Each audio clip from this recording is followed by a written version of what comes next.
यह एक काल्पनिक कहानी है और दिल को गहराई तक छू जाने वाली।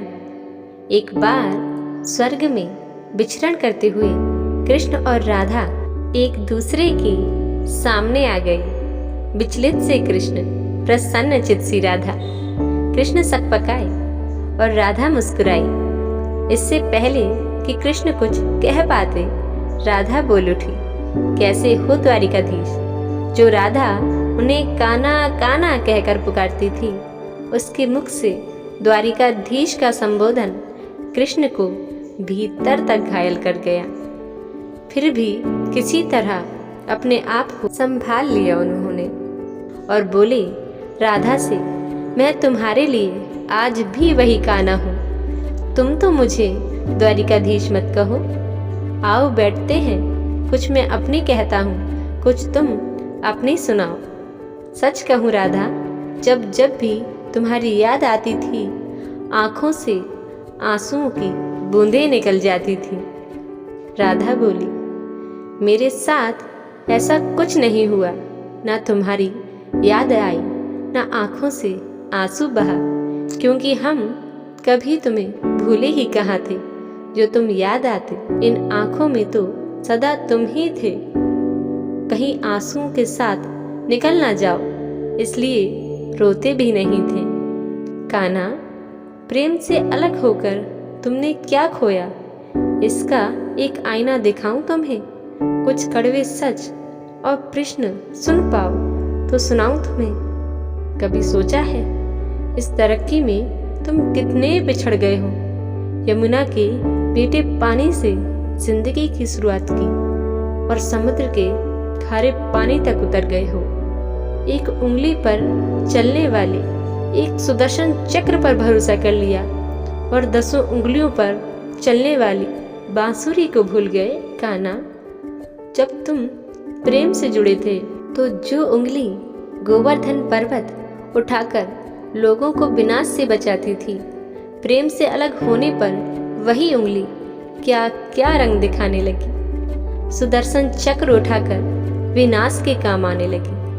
कान्हा और द्वारिकाधीश में क्या अंतर होता है बताऊं। कान्हा होते तो तुम सुदामा के घर जाते, सुदामा तुम्हारे घर नहीं आता। युद्ध में और प्रेम में यही तो फर्क होता है। युद्ध में आप मिटाकर जीतते हैं और प्रेम में आप मिटकर जीतते हैं। कान्हा, प्रेम में डूबा हुआ इंसान दुखी तो रह सकता है, पर किसी को दुखी नहीं कर सकता। आप तो कई कलाओं के स्वामी हो, स्वप्न दूर दृष्टा हो, गीता जैसे ग्रंथ के दाता हो, पर आपने ये क्या निर्णय लिया। आपने अपनी पूरी सेना कौरवों को सौंप दी और अपने आप को पांडवों के साथ कर लिया। सेना तो आपकी प्रजा थी, राजा तो पालक होता है, उसका रक्षक होता है। आप जैसे महाज्ञानी उस रथ को चला रहे थे जिस पर बैठा अर्जुन आपकी प्रजा को ही मार रहा था। अपनी प्रजा को मरते देख आप में करुणा नहीं जागी। कृष्ण, आप उस समय प्रेम से शून्य हो चुके थे। आज भी धरती पर जाकर देखो, अपनी द्वारिकाधीश वाली छवि को ढूंढते रह जाओगे। हर जगह, हर मंदिर में मेरे ही साथ खड़े नजर आओगे।